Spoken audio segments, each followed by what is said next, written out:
Every year, in stadiums all over the world, tens of thousands of strangers stand up together and sing the same 6 words. We are the champions, my friends. Football crowds sing it. Olympic crowds sing it. It has become, without question, the biggest victory anthem on the planet. But here is what almost nobody knows about it. Freddie Mercury did not write this song for sport, not for football, not for any team, not for any trophy at all. To understand why, you have to go back to 1977 and to the album it came from. Queen had just released A Day at the Races, and while it sold well, some critics in the press had started to turn on the band.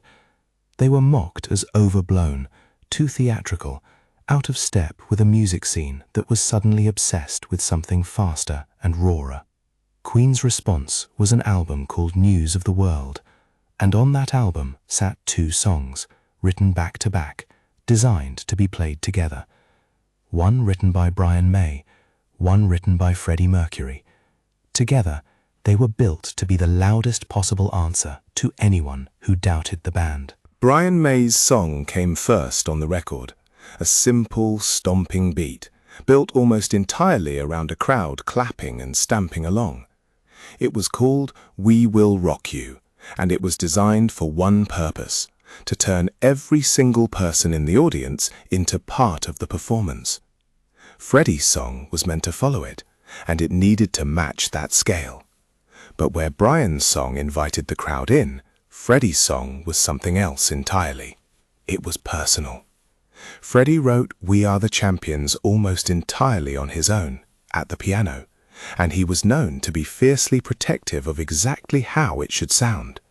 This was not a band composition.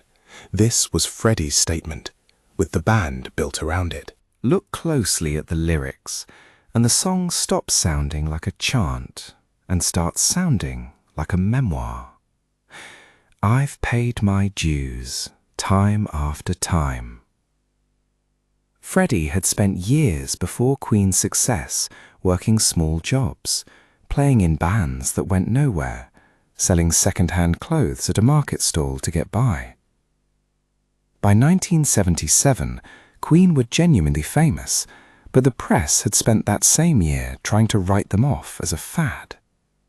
The song reads like a direct reply to that, not a celebration of winning a game, a declaration from someone who had been doubted, dismissed, and counted out, and who had made it anyway. That is a very different song from the one sung in stadiums today. The recording itself became one of the most demanding sessions in the band's career. Freddie's vocal on We Are the Champions is famously difficult, climbing into a register that pushed his voice to its limit, take after take. Producer and engineer accounts from the sessions describe a band chasing perfection on every syllable, refusing to move on until it was exactly right.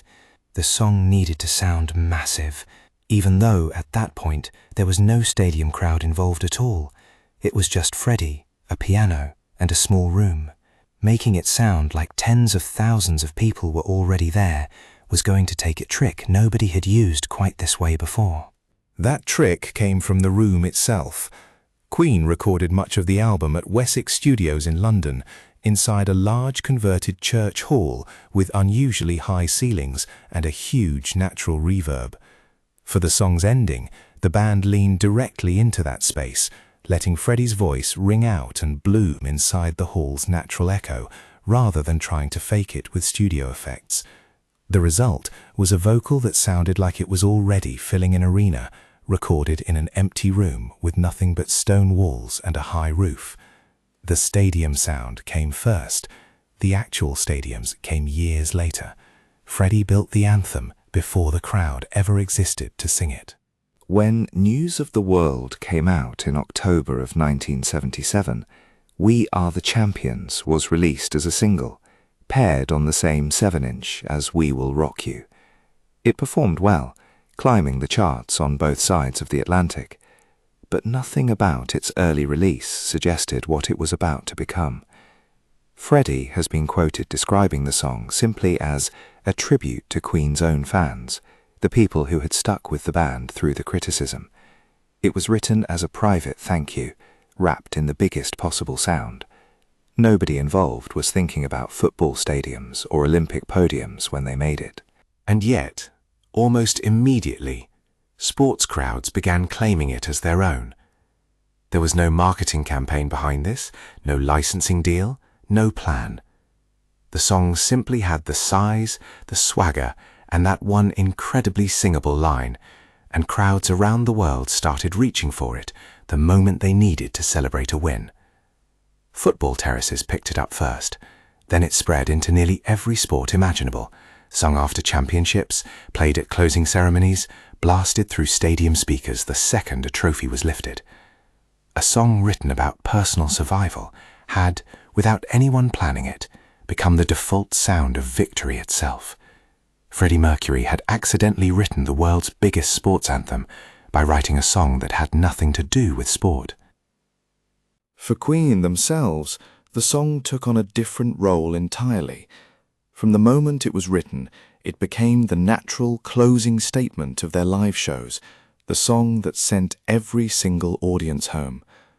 Night after night, tour after tour, Freddie would lead tens of thousands of people through those final lines, and the crowd would answer back exactly the way Brian May's clapping beat had trained them to 2 songs earlier in the set.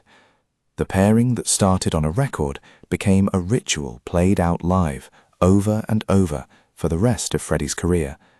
The 2 songs Queen wrote as an answer to their critics ended up closing nearly every show they ever played again. That ritual reached its absolute peak in 1985 at Live Aid. Queen's 20-minute set at Wembley Stadium is now remembered as one of the greatest live performances in rock history, and We Are the Champions closed it. Freddie stood at the piano in front of 72,000 people in the stadium, and close to 2 billion more watching on television around the world, and delivered the song that had been written 8 years earlier as a private message to a much smaller crowd of doubters. The scale had changed completely. The words had not. The same defiant lyric, aimed once at critics who dismissed the band, was now being sung back by nearly a quarter of the planet. It is one of the reasons that performance is remembered the way it is. Over the decades since, the song's meaning has almost completely flipped in the public imagination. Most people who sing it today have no idea it was ever about a struggling rock band trying to prove the press wrong. To them, it has only ever been a sports anthem, blasted from stadium speakers, its origin story invisible underneath the noise of the crowd. Freddie Mercury does not seem to have minded that shift. He continued performing it as a set closer for the rest of his touring life, letting the song belong to whoever needed it in that moment. A deeply personal song had quietly become public property, and Freddie let it happen. There is something almost poetic in how completely the song's context disappeared. A man who spent years being underestimated wrote a song about refusing to be counted out, and the world took that song and turned it into the sound of literally being counted as the winner. The lyric never changed, only the audience's understanding of what it meant did. I've paid my dues, time after time, sung by a struggling musician about his own career, is a very different sentence than I've paid my dues, chanted by 80,000 football fans who have paid for nothing but a ticket. Both readings are valid now. Only one of them is the one Freddie actually meant. The song survived by becoming bigger than the story that made it. Brian May has spoken over the years about how personal the song was to Freddie and how much it meant to him that it succeeded on his own terms. We Will Rock You was built to include everyone in the room. We Are the Champions was built around one voice, telling one specific story, and it ended up reaching more people than almost any song in rock history.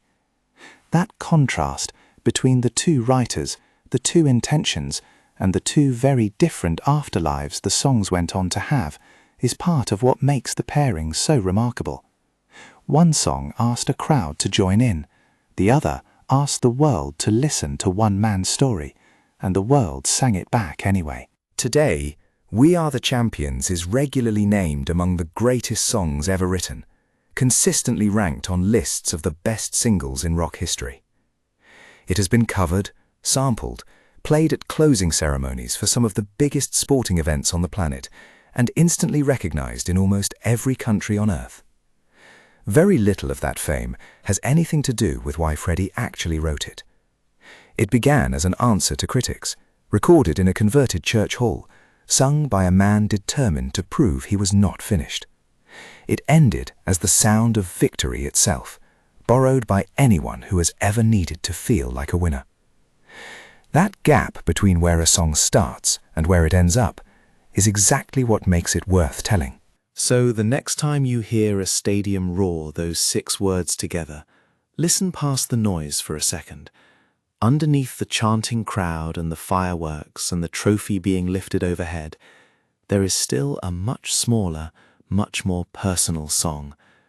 A man who had been dismissed by critics, who had worked ordinary jobs before any of the fame arrived, sat down at a piano and refused to accept being counted out. He never intended to write the world's biggest victory anthem. He was simply trying to answer the people who doubted him. If you would like to hear more of the real stories hiding behind the songs you already know, stay with us.